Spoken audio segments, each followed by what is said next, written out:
December 6, 2022, a 20-year-old real-time strategy game, Kingdom Underfire, A War of Heroes, was re-released on Steam for free as an early access edition. However, some Steam users are suspicious that this 20-year-old free game is being abused as some sort of scheme to promote a cryptocurrency, or even mine them while you play their game. Let's rewind back 20 years ago to give you a background on this game.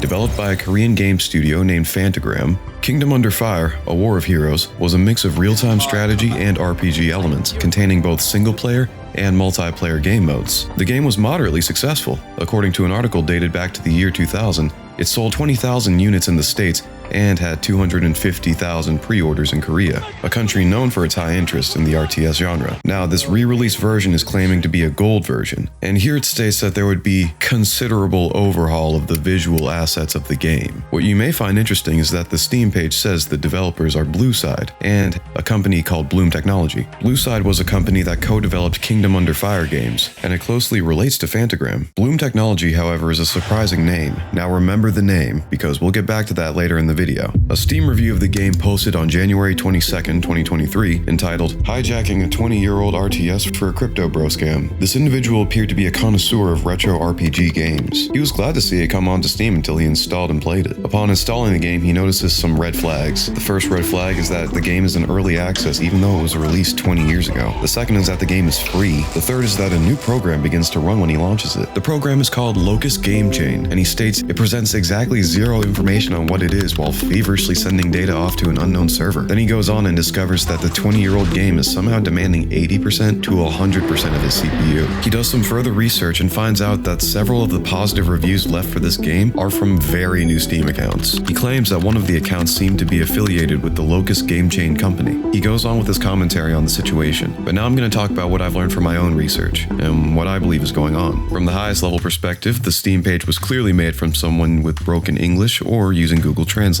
Now, that's not a knock on people who don't have English as their first language, but it is a knock to someone who has sold over 500,000 units of this Kingdom Underfire game. Their company eventually went on to develop other games for the Xbox and Xbox 360 into the year 2007, so it's unlikely that they don't have the funds to pay someone to professionally translate a Steam page or write a sales copy in English. To me, this shows that the project has zero desire or drive in it. I mean, games like Warcraft 3 Reforged was a cash grab, but these guys don't seem like they're trying at all. Furthermore, they didn't directly explain on the Steam page that there would be this middleware blockchain technology installed alongside the game. It's highly unethical that there isn't a disclaimer of any sort before you install the game. What it does appear to me is that they are 100% using this game to promote their cryptocurrency technology, and whether that's a good thing or not remains to be seen. Let's get back to that developer name.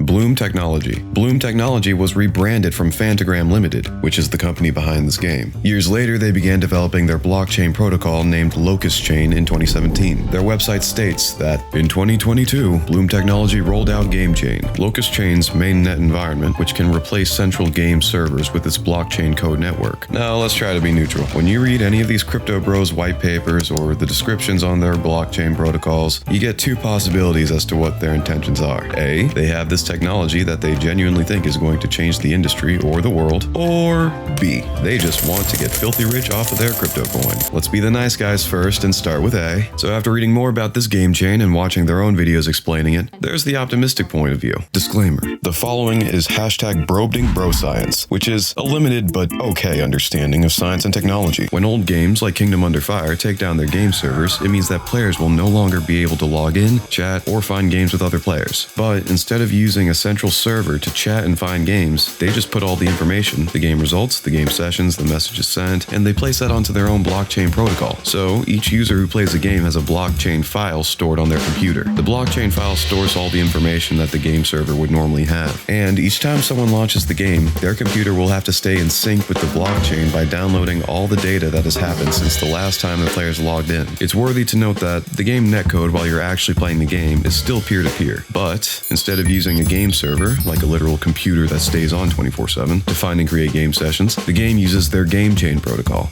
Now, that was a very simplified Brobding Bro Science way of explaining it, but I'm pretty sure I'm 70% correct on the explanation. Let's get back to the Steam page for a second. In response to this negative Steam review, they released a statement. The developer states that the game chain used in this Kingdom Under Fire game has nothing to do with the mining cryptocurrencies or NFTs. They explain that the CPU usage is very little, only using 1% of the CPU and network bandwidth. But first you'll need to sync it to the blockchain, which means downloading all of the data since the last time you logged on. Then they say the reason why the game is free is because they need to test out the game and the blockchain technology in the live environment. While this does seem like a reasonable response, let's now, instead of going with intention A, we'll go with B, that they just want to get filthy rich off their own cryptocurrency technology. In this world, there is not one altruistic person. It means that underneath the veil of flowery language that these wannabe Steve Jobs use, revolutionary, game-changing, unprecedented, decentralized 3.0, there's this hidden intention that smells of greed and filth. Go look at CoinMarketCap and take a look at every single one of these coins. The format is all the same. Each has a white paper, professionally shot photos, advisors, business roles, and of course, people wearing suits. Because suits and glasses make you look smart. If you don't know anything about cryptocurrency companies, the TLDR is that they have this technology that will change a business or industry in a positive way. But guess what? In order to use this technology, you, the sucker, have to buy into the technology, aka the crypto coin, whether directly or indirectly. And yes, there's a cryptocurrency on CoinMarketCap called Locust Chain, which they somehow use or will use. So you're saying you have this revolutionary technology that's going to change the world and solve world hunger, but first I have to make you a billionaire first before the world can benefit from it? Oh, I get it. What this means for the Locust Chain, and other cryptocurrencies for that matter, is that if the cryptocurrency gains popularity and is used in their game ecosystem, they benefit massively from it once they dump all their coins into the public hands. Then, once they get all their money, and no one even uses their technology or game afterwards, they can just say, oops, our project actually sucks. But you know what? 90% of businesses fail anyways. But thanks for the billions of dollars, bro. Look, if you want to get rich, fine by you. But you, Mr. Sang Yoon Lee, used to be a game developer that sold hundreds of thousands of copies of your game. That was 20 years ago. You must be worth over $1 million by now. And according to my calculations, despite having never met you before, I'm going to assume you aren't in poverty or have fallen on tough times. What I'm saying is that you're someone who potentially is worth millions of dollars and that you want to become a billionaire. In terms of worldly reasons, there's nothing wrong with you trying to become one.